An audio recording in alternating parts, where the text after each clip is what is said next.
December, and I ended up having a death in my family, so I had to leave the state. So I appreciate the willingness to reschedule, give me a second chance on a kind of drab, rainy Friday like we can get in February. So there's a couple ways I could do this, especially since it turns out I know most of you, so that's a delight in itself. So I've been working on a new book, or a book in progress, that I'm going to give a virtual talk about. It's possible. You signed up for that? Yeah, I thought it was possible that you might have. But anyway, that's a slightly different talk. Well, but I would like to. It's going to be next Tuesday, and I'll have 2 students with me doing that, talking about the book and kind of where it's going. Because the idea of that book is that Earl Kaler, which some of you for sure knew and knew very well, wrote the book for the Centennial, and he wrote for the 125th. He basically took the Centennial book and he kind of re-edited everything he'd done that first time, and then he added the additional 25 years. And President Trujillo was happily to me, he's like, we don't need to redo that. I was like, you are absolutely right. We're not going to redo it. Like, that is not going to happen. Right. So we're just adding essentially the most recent 25 years. And for that project, I decided that what I would do is take a very different approach than what Earl did, and make it oral history. So, and there's sort of a couple different ways to do oral history. One is, and they're just fantastic. Like Stephen Ambrose did this huge oral history of World War II, and he would send tapes and questions to World War II veterans wherever they were.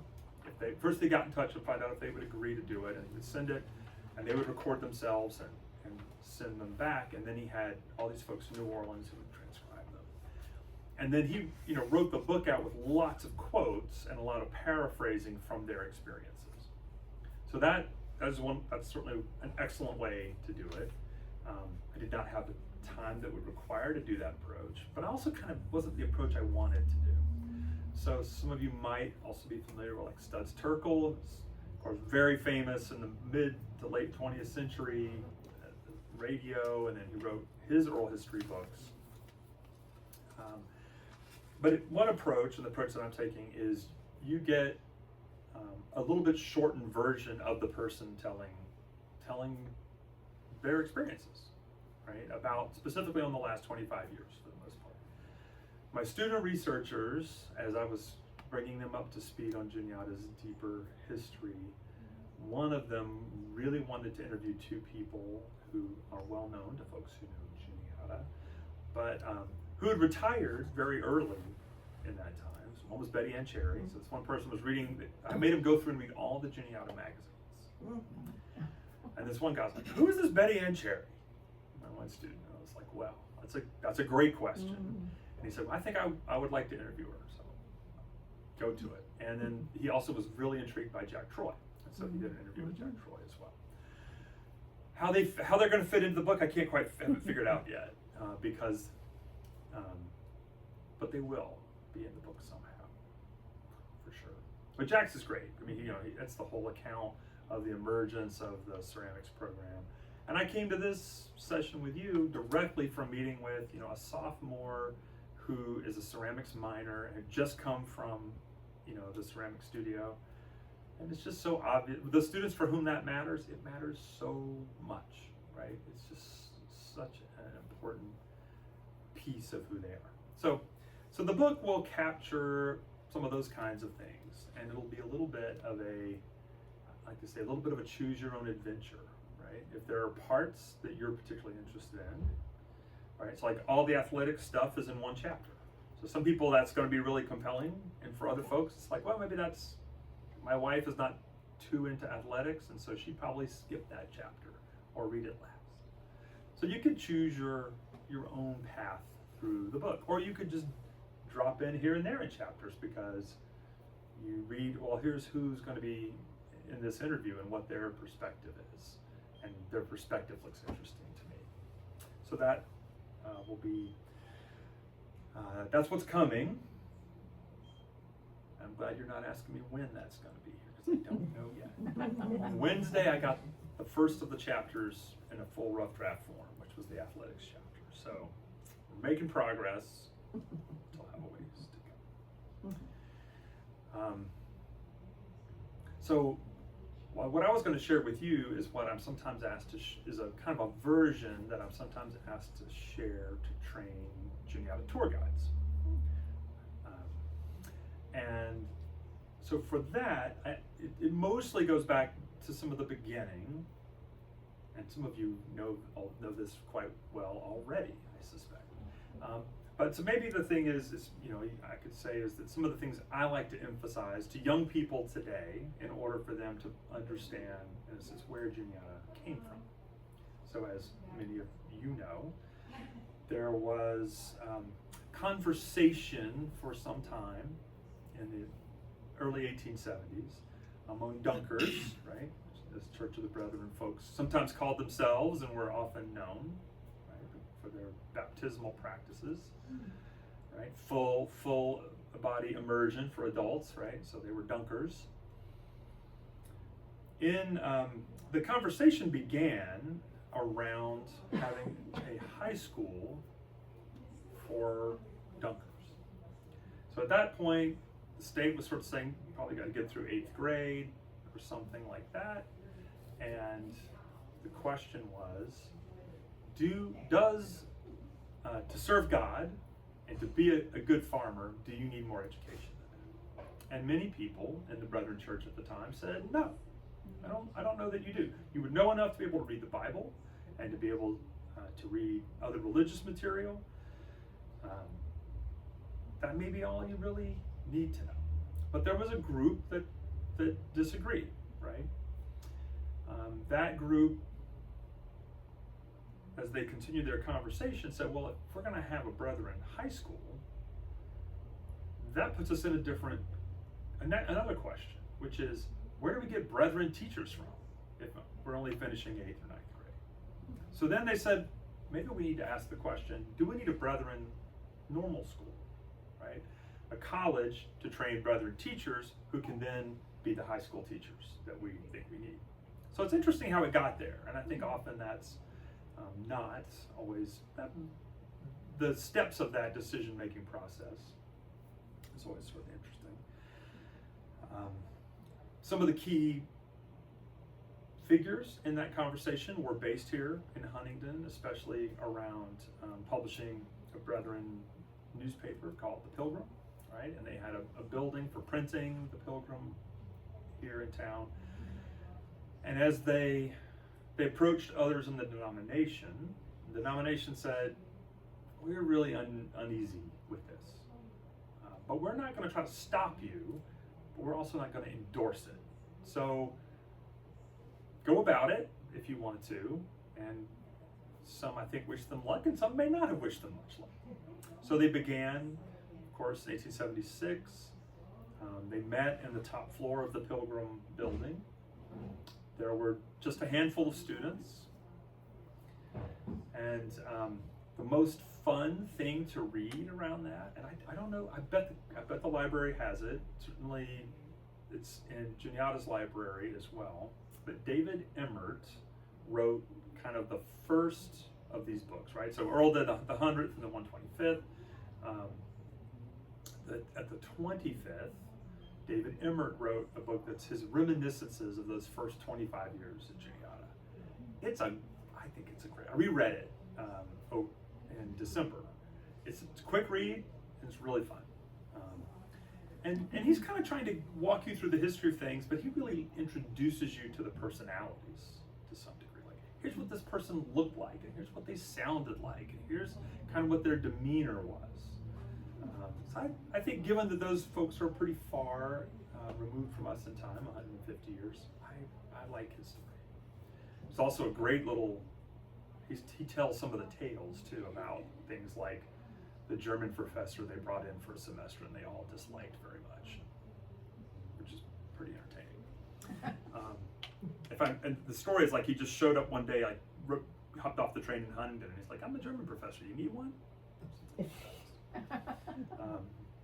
But it was in the beginning, it's this very so it's Brethren Normal School, right? So the idea is that, as with all other normal schools, the purpose is to train teachers. So I always think that's an important continuation of Juniata's mission down to the present day. We still train teachers, and to my personal satisfaction, as we've had some turnover with retirements going on in just the last couple of years, we've, I think, recommitted to keeping that piece very much alive, which I'm happy about.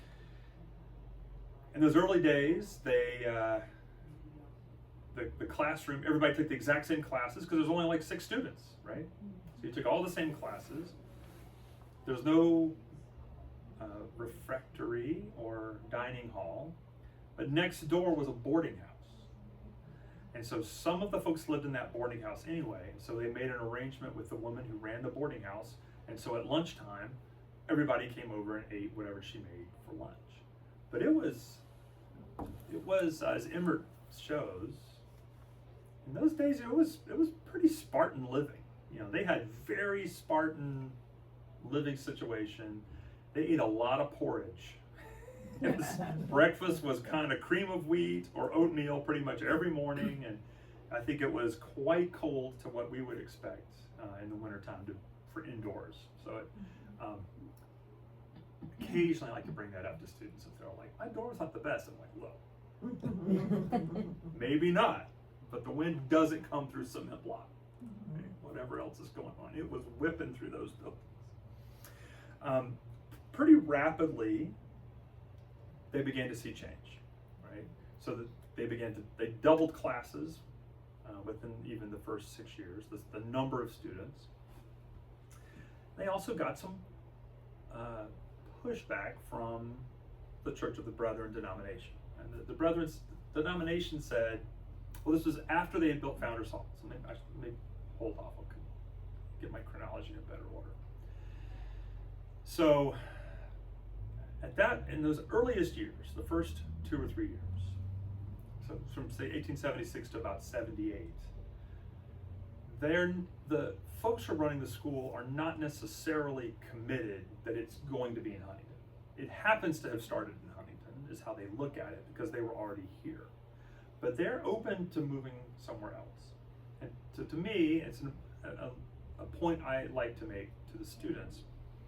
In the end, Juniata is here because Huntingdon Borough decided that they wanted it here.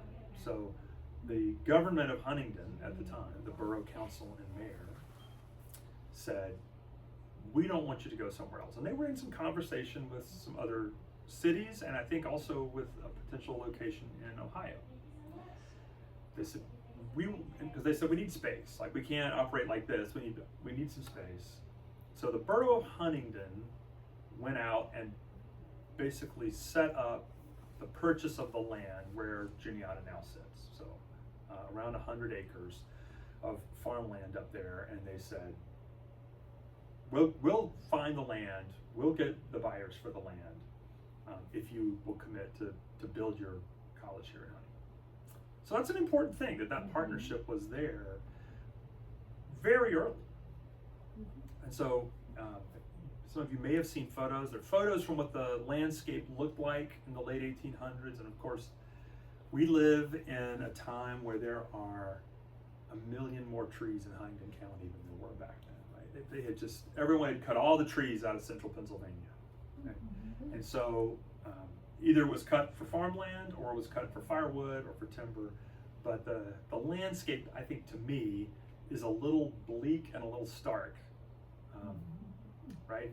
There's buildings and like 1 or 2 tiny trees, but often you just see no trees anywhere.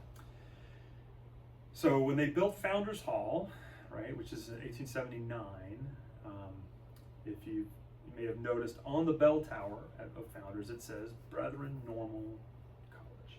So they were Brethren Normal School the first year or two, then became Brethren Normal College. They got the building built, and then in the 1880s, the Church of the Brethren said, we've never endorsed this. Like, you're not actually part of the denomination, even though all of you are members. And so we're really uncomfortable with that. So they said, okay, we're going to have to make a name change. We'll get the Brethren out of our name. But the other thing that had happened pretty rapidly is the school was evolving in terms of what it was teaching. So they're continuing to train teachers, but pretty quickly they decided that they could expand to teach some other fields. So they agreed that they would not only change the name, but they would expand the purpose of the school from being a normal school, right? So Brethren Normal, to being Juniata College. And what that name shift signaled was not only that they were making the denomination happier by dropping Brethren, but the move from Normal to Juniata College was also signaling that they were going to be a liberal arts school. So we're going to train in multiple fields, right, for multiple things. And that it also is a shift, right? That liberal arts shift says we're going to require folks to take a wide variety of courses in addition to whatever they major in. And you see that evolve down a certain path. So as an example, last year we celebrated the 100th anniversary of the chemistry department. Now that's still a ways past 1880 to I think it's 92 is when we changed the name. Here's a piece of Juniata trivia for you. The person who apparently suggested Juniata College as the name is also arguably the most famous graduate of Juniata College. You might want to, I'll spot you one more powerful hint. And he grew up in Huntingdon County.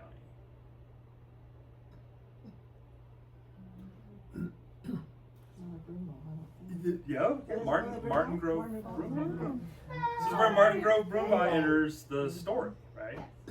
So one of the other great things about reading Emmert's book is that there's a lot in there about the origins of what becomes Mountain Day. So this is still early years. I think this is around 78 or 79. I have to send my notes, but if you'll excuse the imprecision, we'll keep moving.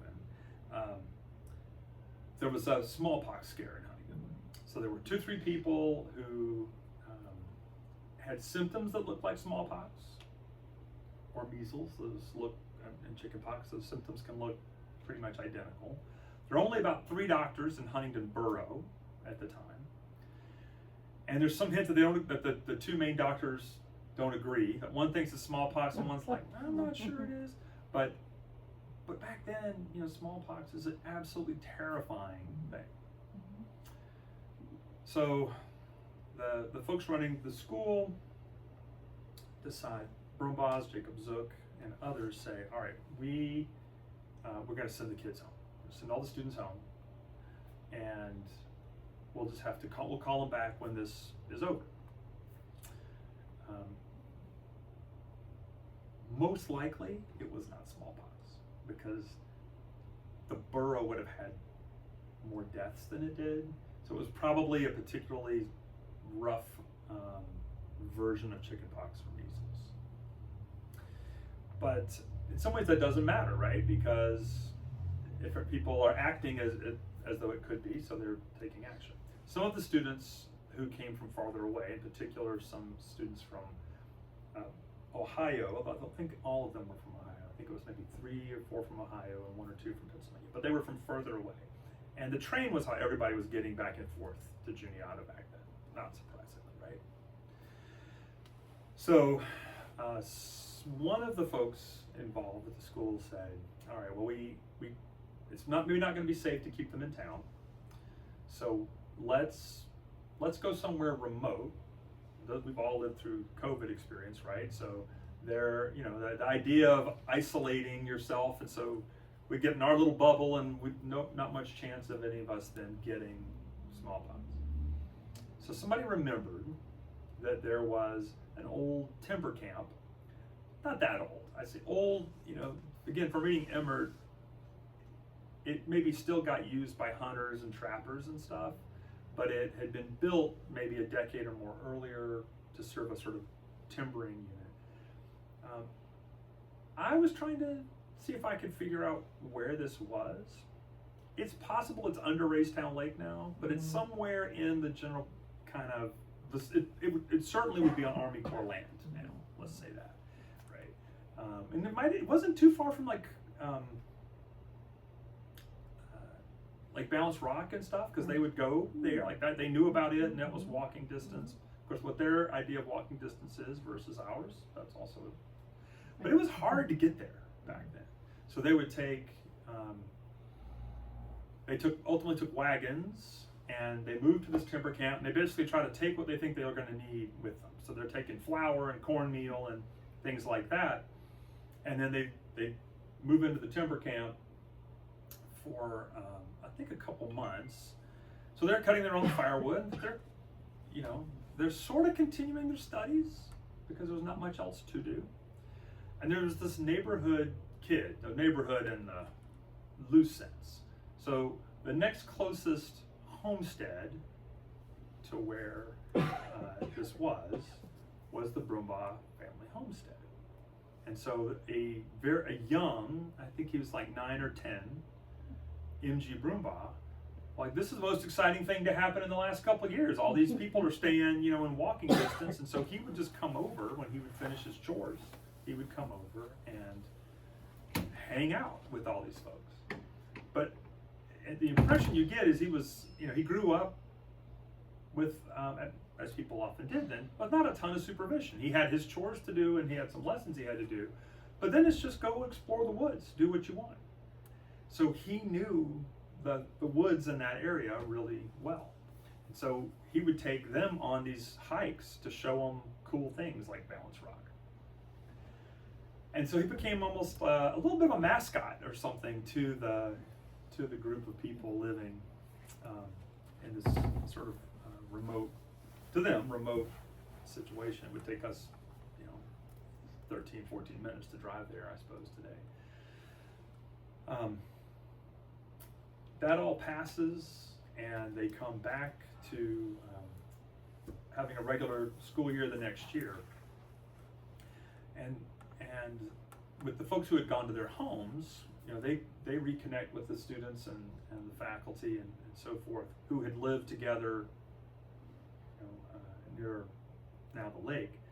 And they would, what's obvious, and I've experienced this situation, where you get what today we would call a living learning community, right? Where you live together, and studying is kind of the main point of what you're doing. But the fact is, all that living together, eating meals together, chopping firewood together, cooking together, creates really strong bonds. And they could just see that group had really strong bonds, and they wanted to share in that experience. And so they decided to sort of recreate a little of that experience. And they went back out to the camp for like a weekend, which is kind of the origins of Mountain Day in the sense that, it's not the first event that creates it. It's really the decision to recreate it or to kind of preserve the memory of it, right, when they go back. So then they were like, everyone liked that so much that, of course, they kept going. So in the period of time that the camp was still there, that it existed, they would do that. So eventually they got to the point of the trestle that goes across Portstown Park here. That trestle, of course, was the Huntingdon and Broadtop Railroad that went up that valley. So they would get a special excursion train from the Huntingdon and Broadtop Railroad. The students would come down, everyone would come down to downtown Huntingdon. They would get on the excursion train. It would take them to the closest point they could get to, and then they would have wagons waiting there, and then they would take the wagons and go back to the forge, as they called it. And of course, we still do that, right? It's Mountain Day is probably the oldest tradition that Juniata has, and it's still You know, there are moments, it's evolved here and there. There have been periods of time when we've changed where we went, but despite the fact that lots of other cultural changes have happened, students absolutely get excited and look forward to Mountain Day. One of the funniest things, and of course I assume from pretty early on, this is not in Emmert's, because back then it was planned, so you knew when it would happen, but when at the point at which it was a surprise, I imagine students have always tried to guess when it's going to happen. Oh yeah. I mean, I'm like, when I picture like in 1910, they're like, it's got to be this day, right? And then it's not that day. But and, you know, even this past fall, there were freshmen who, is this just a tale you make up to tease the freshmen? Like, when is this really gonna happen? I love that. Watch the Marriott trucks. When does the Marriott trucks come in? Oh yes, they. 2 o'clock in the morning, they're getting the trucks loaded up, then you kind of know. And they'll call the Army Corps and try to figure out if they can get an answer that way. And they have to know if the provost or if the president's around. Yep. It was crazy. Who makes that decision as to when it is? So there's a bit of joint planning, the way it usually goes. Athletics and involved. So they basically look at dates when the athletic calendar is not going to be in conflict. The president always likes to be there, present, right. so typically it's a day when your senior leadership's going to be on campus, so they don't have any away meetings, and athletics, you can have a game, but it's very rare. They try to avoid any kind of game. And then they pick a series of those dates, and they pick and say, okay, here's one. Here are the dates that would qualify, that meet those criteria, and then generally speaking, they take the first of those dates when the weather's going to be good. Weather can be fickle, as we know. So And we were actually in the snow. I remember being in Trough Creek. We were in the snow. I think that one was before me. I do remember one that happened after fall break, which was probably about 20 years ago, where we had a lot of rain in the fall, and so it kept, apparently in hindsight, well, you guessed at the time it was the case, but it was after fall break, and they generally like it before fall break. An observation in my time, so this is year 28 for me, I think. I was here for 30. It goes shockingly fast, but you don't have to be told that, do you?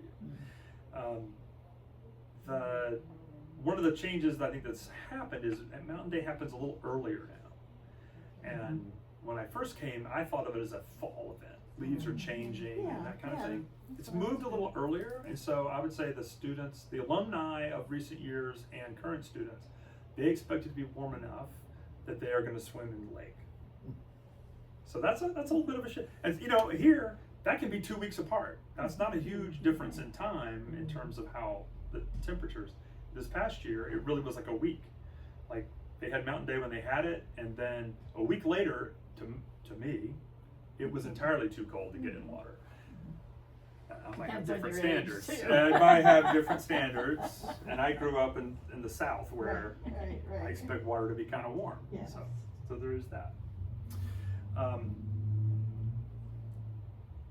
So those traditions have continued. Of course, we were just talking about the fact that Bailey Oratorical was on Tuesday night, which is another very old tradition, one that stopped for a period of time, for quite a period of time actually, and was brought back by a former professor, deceased professor, Donna Weimer, who learned about it and said, this is such a brilliant thing, and we should bring it back. And it's become, it's a wonderful event. And it has its little changes over the years, although I would say the core of it, the approach has been the same in my experience. And there was a kind of wonderful, a little symmetry that happens because since I've been around a while, one of the judges this year, I was present when he won the Bailey Oratorical. Was that Dustin G. Yeah.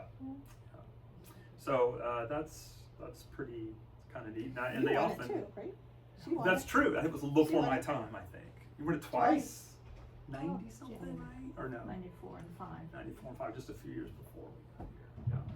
I did know that, but I had forgotten that.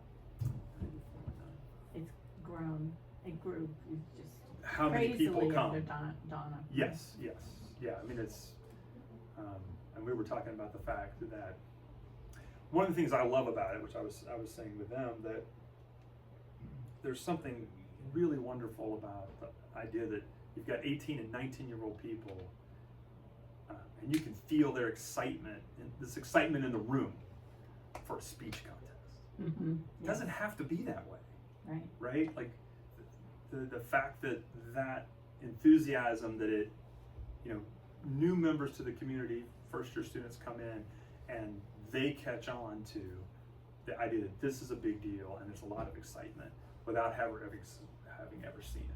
I think it's important, right? How do you keep your culture alive? It's not an easy question. All organizations ask that question, right? If they value their culture, it's a challenging. So speaking of Juniata's culture, because it was never officially part of the Church of the Brethren, it's, I would say, well, like many schools, it is less formally religious, certainly. It became less formally religious and less formally Brethren in that religious approach over time. It was all Brethren students in the beginning. I think the single biggest religious identity today is Catholic on campus. And I've read things, about some of the folks who were the first Catholic students to come to Juniata, and they were real aware that they were the first Catholic students to be on campus, So that's of course an interesting. I mean, it also speaks to a larger national trend. But there were, I think, one could argue for more, but I'm just going to suggest three big ideas, or they're religiously inspired ideas that came from the Church of the Brethren, that shaped Juniata from the start, and I think still shape it. So one is that really remarkable fact that the very first incoming group of students were almost equal numbers of men and women. Yes. It's a very unusual thing in that time period, right? It was almost assumed you would not ever want to have men and women educated in the same space, right? That's why the term co-educational or co-ed existed, right? Which kids today have no idea what that term means, right? No idea. So that was a kind of a radical move in some ways. They did that, and so that's held true. So some of that is related to the idea that the Brethren were profoundly egalitarian. That they thought men and women could do a lot of the same things and could have voice. So those are ideas that have become more widely spread, but they were not so much in the rest of the country in the 1870s. And I think that you see that in certain ways. One of the things that I often think about in association with that is that there's this book that some of you know well, Colleges That Change Lives, that when it came out, and it still draws some students to Juniata. And it was in that book, the author, who covered higher education as a journalist, focused on schools that he thought were not necessarily the best known, but he thought were some of the most high impact for their students. And one of the things he pointed out about Juniata was what a strong job the school did in educating, in particular, women who wanted to pursue the sciences. And having talked to people who went to had other schools, other experiences, and even women who went to Juniata and then went to graduate school some other places, that is not uniformly true, right? That it still can be a place that's not welcoming in a lot of cases for women. And so I think the fact that very early on, well, relatively early on, we had women scientists on the faculty was important and a little unusual, and still today. Compared to higher ed as a whole, we have a higher representation of women scientists in our faculty than than much of higher ed does. And that sends signals, whether people are really thinking about those signals or not. I think it matters. A second piece is the idea of simplicity, right? So the Church of the Brethren, like other Anabaptists, Mennonites, and the Amish, very concerned about things being showy and over decorative, right? So practical. So when they had to talk about that when they built Founders Hall. What style should it be and how fancy should it look? And so part of that was a decision that the aesthetics of the buildings would be simple, right? The idea is build things to last, build them well. You're not trying to build them to be ugly, but you're not trying to make them particularly beautiful, because I was a little suspicious if you did that, right? And so I think that there's still, that of course shapes the campus today to some degree. There's still some, most of our presidents, certainly the presidents more recently, have generally held to those original design ideas, and as new buildings are renovated or new buildings are constructed, typically they try to have them fit with the original campus aesthetic. So you certainly can see things like the cloister arch get replicated as a detail. You see the brick style of Founders get replicated in other places as well. So, as far as I know, the newest building to come, we'll see. It may be a little less. Yeah. So The obviously, nursing building. judging, I'm just saying, looking. Well, of course, that's architecture today. It's all about windows. When But I are they will gonna say- start building that? That is the great. They had some funding get, So the issue, two of the issues was they have both some state and some federal money, and there are very precise bureaucratic and very, very slowly moving bureaucratic steps that had to happen. And both the budget impasse for the state of Pennsylvania and the federal shutdown brought everything to a halt. And now there's a little bit, I assume there's more movement now. That's everyone.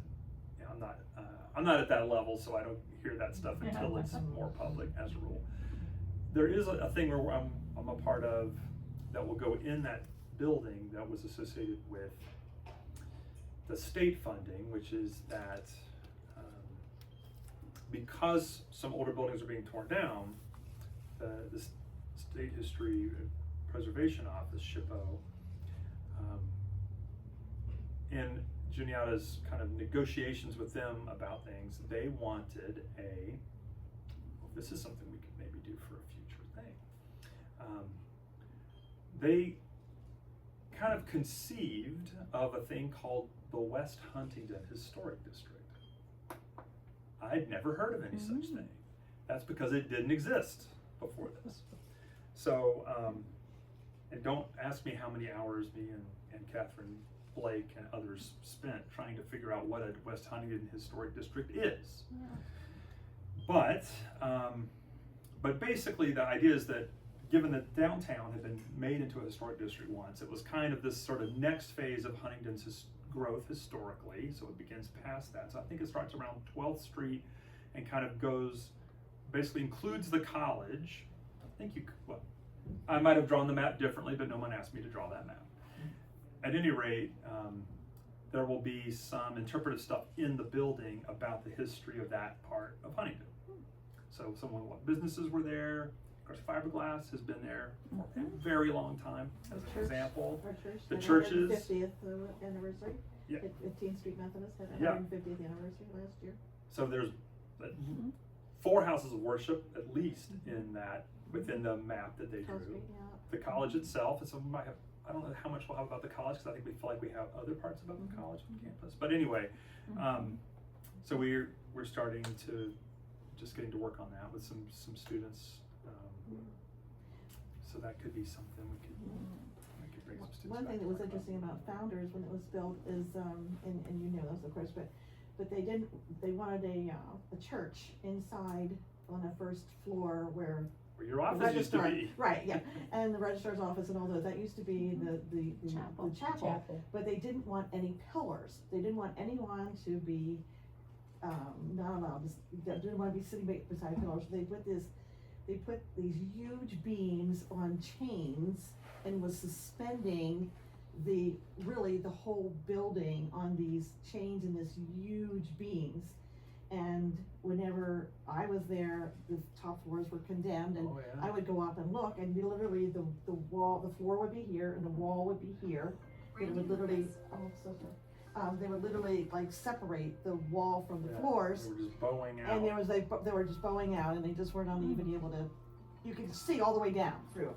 Sometimes Sounds like my it was an innovative architectural decision. But it was very Some bad. innovations Because what aren't the happened was, best. they said, if there would have been like like a sonic boom from a jet Oh. or something like I that, never heard that part. that would come by, it would have snapped, cause it was cracked.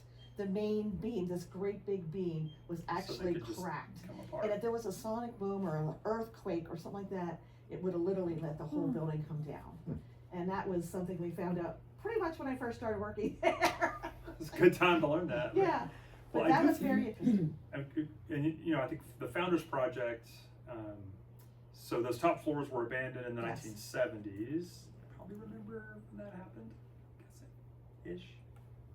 I don't remember when it was abandoned. So they moved out of the offices, and of course Founders has been everything, right? It is Yes, like right. everything that can happen at a college campus, short of it being the gem, has happened at Founders, right? It has been dormitory, it has been offices, it has been classrooms, it is all the kinds of chapel, almost all the functions that can happen in a college, except for maybe the gym, have happened in Founders at some point. Which is kind of remarkable, right? It's an incredible amount of history in that building.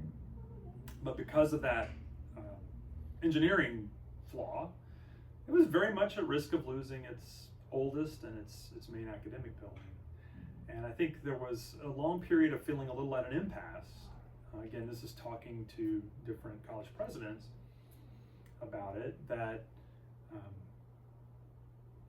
engineers that they would consult in the 70s, the 80s, and the 90s, you know, and it seems like once a decade at least, they would have an engineering survey done to see, can we continue to occupy the bottom floors? Are they safe? And they would say, yeah, they're safe.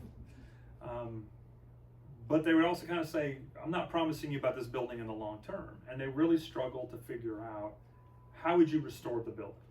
You know, and it took, and in some ways, you know, you do get some new technologies, you get some new engineering knowledge over time that enabled Founders to be preserved. But of course, what they ended up doing, if you don't already know, is the portion she was talking about, where the chapel was, which is where the great risk was, they ended up tearing that half of the building down and rebuilding it from scratch, and on essentially the exact same footprint.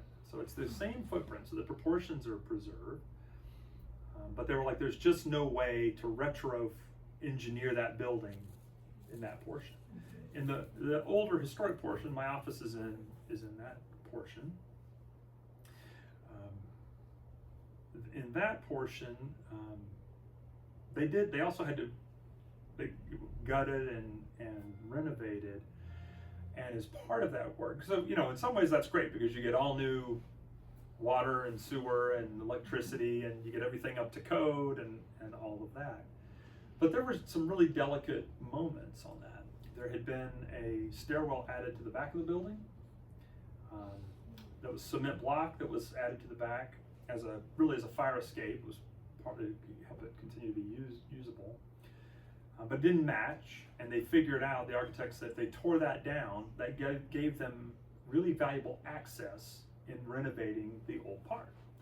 And so some of what they did is they had some I-beams constructed, and when they had it all gutted, they gave them a way to pull the old stuff out.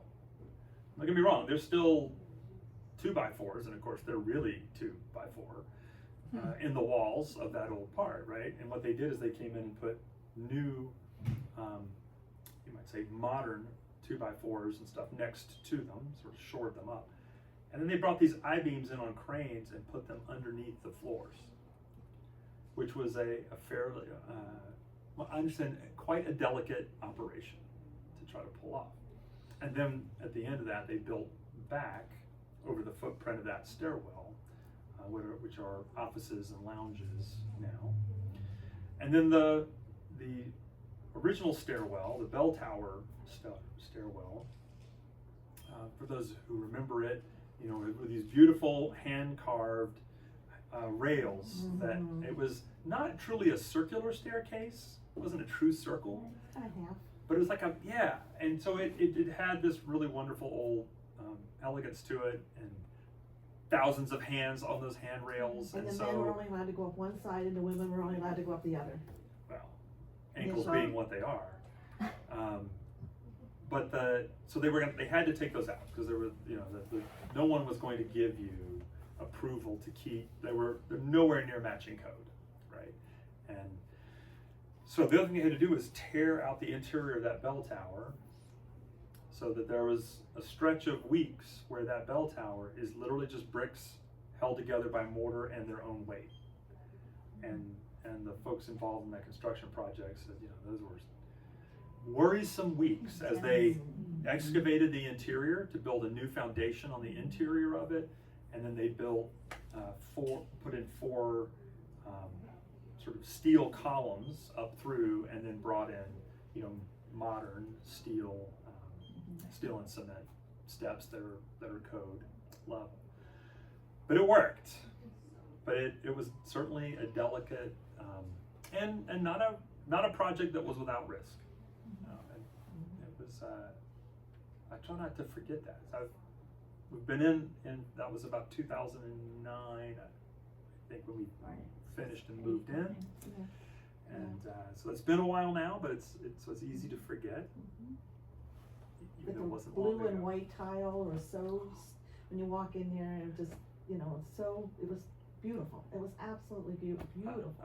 But, you know, they had to just do what they had to do. to In my fix it. basement, I have Oh. a Kerry Rhodes's old work desk wow. because when they auctioned off a lot All of the the stuff, interior parts, and we have a couple other things from we I have a got brick. from founders, which was great. Yeah. The third piece, besides simplicity, I would say is pacifism, which you know, is a truly countercultural thing, right? Really, pretty much only the Anabaptists, the Amish Mennonites, and the Brethren are among Christians pacifists, right? They take those pieces of the Bible incredibly seriously and literally.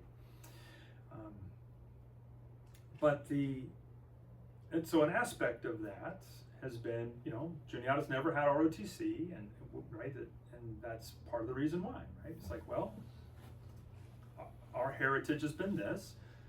We have students who join the military and become officers, but they don't do it through an interior ROTC on campus. So that's one thing. And then, you know, we've had for decades now the Baker Institute for the Study of Peace and Conflict. And I love telling this story. Some of you also may remember this. But one of our presidents was a guy named Fred Binder. His daughter still lives in Huntingdon, rebuilding her house, which burned. And Fred and Andy Murray, who came to Juniata, was brethren, came to Juniata as a chaplain originally.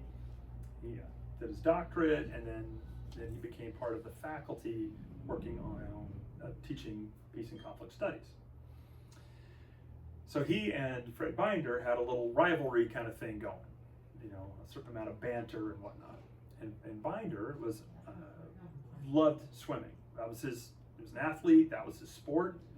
And our swim the natatorium, is the Binder Natatorium, because in his honor, because he cared about that so much. And so he would do fundraisers. He did some fundraisers, and I forget now. I want to say it was for cancer. You know, it was sort of for a charity that was not Juniata associated, right? For some other charity. And he challenged Andy Murray who could do the most laps, you know, and because I got more people interested and helped raise a little more money. And so then Andy decided, of course, Raystown Lake is relatively new. This is the early 80s, so the lake's not even maybe 10 years old, around 10 years old. That Andy would try to do another one where he would swim Raystown Lake at night. I never understood the at night part of that. But it was summertime, and so I think he wanted it to be cooler. I don't, again, that part I don't understand. But he swam it at night, so 20 miles. Well, the amount that he was swimming was about 20 miles. And then he got people to pledge, like you would do, you know, pledge like March of Dimes or something. And all that money was to go to help start the endowment for the Peace and Conflict Studies program. Then later the Baker family gave a substantial gift to grow that endowment much more. And so that has continued to be unusual, a specific spot. I think all of the Brethren schools have a Peace and Conflict Studies program at this point, but they didn't all originally. And I was and there was a time when there were only so many schools. Notre Dame was, I think Notre Dame and Syracuse were about the only schools that you could go and get a PhD in Peace and Conflict Studies in the U.S. at one time. But I have been learning in the last 10 or more years, some more schools have, including state schools, have added some of these programs. But that certainly both lives out a piece of the Brethren heritage of Juniata. And I know for me, coming from outside that was something new to me, and I've certainly benefited and learned a lot through access to that program. So it's been pretty cool. All right, so I'm going to wrap up on this.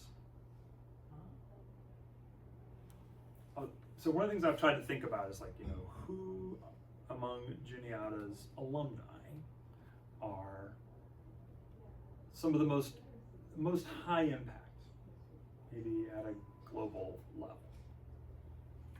You can't say Bill Phillips. Okay. So, Good. you could say Bill Phillips, but that would be a little easy, right? So of course he, and not the only member of his family, he and a number of members of his family came to Juniata. He's still a fantastic speaker. If he comes back to Huntingdon, you should definitely go catch it, because I wasn't sure that somebody could convince me that I was excited about trapping atoms and things like that. Yeah, And even if you don't understand what he's talking about, he's still a great speaker. Right. I've certainly met brilliant scholars whose brilliance there's no doubting, but doesn't mean they can make people excited about their work who aren't already into it. But he can do that. I'm going to nominate two folks who have really strong Huntingdon ties. So M.G. Broombaugh, Of course. right? Who, of course, then went to Harvard, didn't like Harvard, and after he went to Juniata, went to Harvard, didn't care for Harvard, and transferred to Penn to get his PhD, and always had significant ties to Philadelphia. I think in some ways, as a partial result of that, of course, was the head of education in Puerto Rico for a time, and that made some interesting ties between Juniata and Puerto Rico for a little period of time, which hasn't really been sustained, but it did exist. And then, of course, was governor of Pennsylvania, and then at two different times was president of Juniata. And so not only did he help come up with literally the name of the school, his impact on the school is awfully large, as well as an impact on the whole state of Pennsylvania. And really, you could argue bigger than that, because he's governor during World War I, and that's a whole thing in itself. It's just a fascinating whole book in person. itself. It is literally a whole book in itself. Yes. So, any of you ever had a MRI? So I only learned this a few years ago, that I found out there were people on campus who knew about it, but it was news to me. I was visiting with a Juniata alum who was working on an MD PhD, and because some people are extra, and he had, in the process of his medical education, learned about this guy named Erwin Hahn. And they were learning about the origins of MRI. And he's, reading in his class, Erwin Hahn, blah, blah, blah, and they kind of go further back, and he got his education in physics at Juniata. What? Are you kidding me? So Hahn is generally known as sometimes as the godfather, or the father of the MRI, but he did in his postdoc, he did the research that sort of proved the existence. Now I'm really out on a limb that's getting thinner with every word I speak. Proved the existence, in a sense, of and the ability to measure the sound, the waves, the resonance part. It's like these exist and we can measure them. We can capture and measure them. And then from that breakthrough piece of science, other folks said, well, now we could apply that to a medical technology. So, and you could find places online where some people talk about him, and he never won a Nobel Prize, but he was nominated and was considered. And there are people who had no association with Juniata that have written that he was just should have gotten the Nobel Prize for that work. And then here's a fun one to leave you on. Some of you may have heard of Tom Hoover. He, after he retired, he came back and lived in Huntingdon. So he had Huntingdon ties before he went to Juniata, and he came back and lived here, and then his wife passed away. He moved down to Roanoke, Virginia, where his kids were. And I had a student who I told about Tom Hoover, and he was so excited, he drove to Roanoke to interview him. So he's still living? Well, he died in 2015. So this was this is student easy. was about 2009 or 10 when he went and met with them.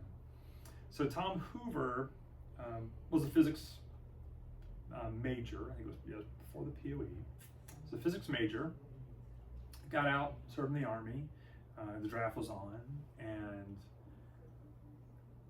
then when he got, so this Korean War was his era. When he got out, back then you didn't have, if you had a rigorous physics degree, they would just call you an engineer. You didn't necessarily have to study engineering per se, right? Because you had the mathematical and physics knowledge, and they were like, we're going to learn the rest of the engineering on the job. So he's like, I think I'll try to get a job in Detroit with one of the big three. He gets a job with the Chrysler company. Goes to Chrysler, working there for a number of years. We get to the 1960s, and Chrysler fires their CEO because they're not doing well compared to Chevy and Ford. So fire the CEO. They hire a new CEO who is like a VP from Ford, I think. They bring him over, and this VP, he's got teenage, early 20-something kids. He's like, all right, we got to drive all Chrysler products. So he takes them to the showroom in downtown Detroit, and he's like, pick out anything you want. And his kids are like, you don't make anything that's cool. We don't like any of these cars. And so the famous story is that it's a Saturday morning. Right? He's like, nothing that's cool. Like, no, Ford and Chevy have cool cars. Your cars are boring. Yeah, exactly. Exactly. Stingray, yeah. So he goes home, calls the engine design department, the CEO, mind you, right? Calls the engineering department on a Saturday morning, and there's two guys in there working, and the one who answered the phone was Tom Hoover. And he's like, who am I talking to? So it's Tom Hoover. He's like, okay. He's like, Tom, you are now in charge of our racing motor division. He's What's that? he's like, he's like, we'll be meeting next week to talk about what's gonna happen. And so he wanted to make cool cars, and he's like, here's how we're gonna have cool cars. We are going to build a car that's gonna win the Daytona 500. And he sets a deadline. I wanna say it's 65, but it might have been a year or two later. And so part of their plan is they're gonna go out and recruit a great young driver. And then they gotta build a better engine. And of course, very famously, the engine that the team that Hoover was on built was the Hemi, right? And so Tom Hoover, and the story about that thing is so fantastic because they have exactly 2 working Hemi engines for the Daytona 500 the year they're supposed to try to win. Like, it is absolutely like a race against the clock to try to get it.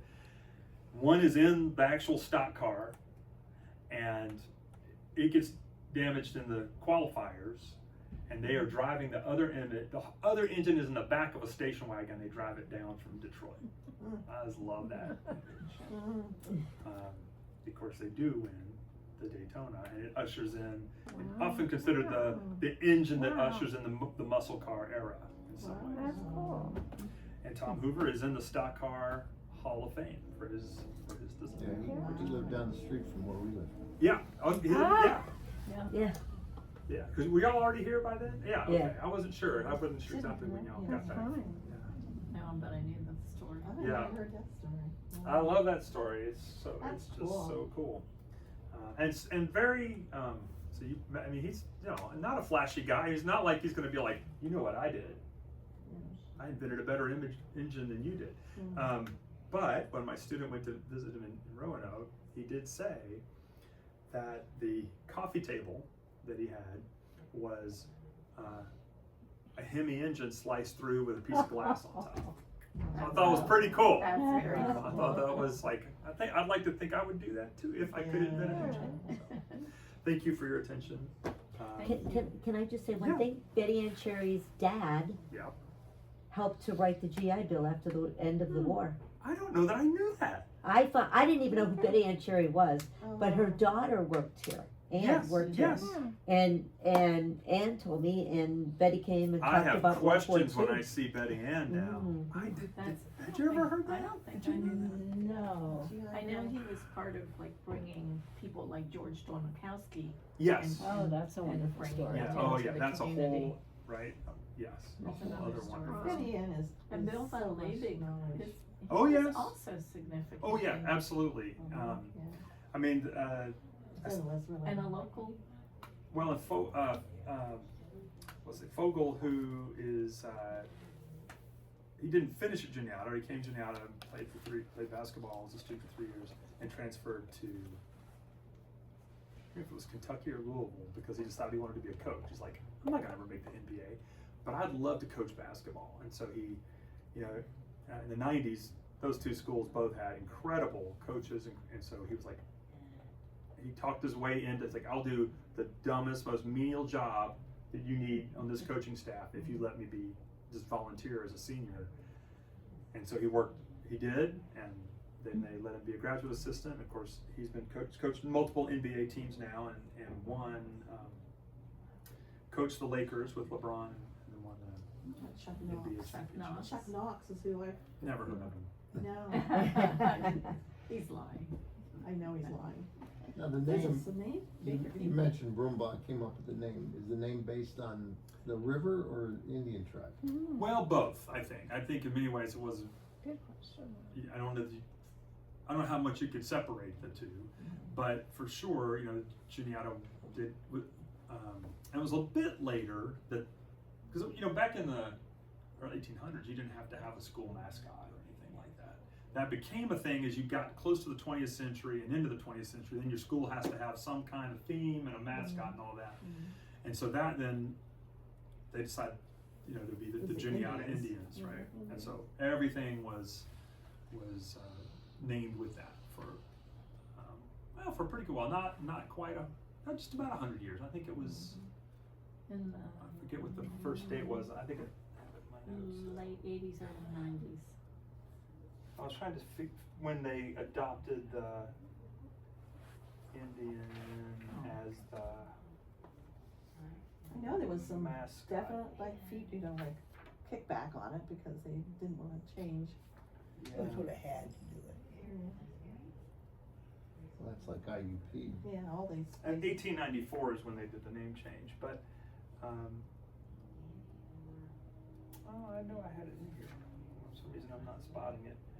But they, when they kind of took when they became the Juniata Indians, because it wasn't right at the start. It's, because it's, well, intramural sports, extramural sports were not that big a thing, until you get to the 20th century. But sports were so different. If you look at the 1920s, 30s, 40s, when they first start playing intercollegiate sports, there's no Division I, II. There's none of that exists. There's just colleges, and of course, schools like Penn State were not nearly so big. So you can go back and find like Juniata beating Penn State in baseball in 1927 and stuff, because they're just not. There are no scholarships for sports yet, and it's just whoever plays, right? I love the story about the cow that they took up Founders Tower. Yeah, I've heard that. Yeah, I've Remember that never. story? The dairy cow, and then they couldn't get it back down. That's what always heard. A student just brought that story up this week, Yeah, I've heard that story. and I don't know if I've ever. Found it anywhere? No, I've Yeah. definitely seen the photo where they got a Model T Ford on the front porch of Founders. Yeah. They just That's picked where it up, this toted it, cow- and set it down on the front porch, and then walked off. And so for that, they were like, "Well, we got to take a photo." Yeah. Back But I then, don't know they how you didn't would have take a camera photo. right up there. Right. In this day and age, everybody has a camera with them Yeah. 100% of the time, so Yeah. it's very different. Crazy stories. Yes, there are some crazy stories. I think one of the ones that, is the old raft regatta. When I tell current students about that, they love the idea. They really want to bring back that, right? So that's when some of you remember, but they would The 70s. build these just completely makeshift rafts. They would go get just anything they could find, and they would throw together rafts, and they would put in here downtown and float. It would be like a late in the school year, Right. springtime, or kind of early spring. Again, water too cold for someone like me, but and they would drink apparently and whatnot and float down the river. It was quite a time, but I think that stopped in the 1980s, is my understanding. It was too much of a liability.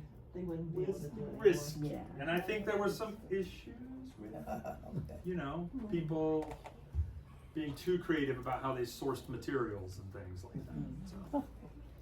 But the students love the idea. Are you in a hurry to get back to school? No, I'm good. I have a bit of trivia for you with Martin Broomhall. Okay. He was superintendent of schools in Philadelphia, Oh, that's right. and he signed my father-in-law's Hey, thank diploma, you. high school diploma, which is huge. Guy's Guys dad was grew up in. 2 generations. He was almost 60 when Guy was born. Okay. Wow. And he was in. And he Yeah. was local, And he was but in for Philly. another interesting story that you would find interesting, but doesn't apply to Juniata. Yeah. But he ended up being educated in Philly, Yeah. and Martin Broomhall, so Guy had it. Very cool.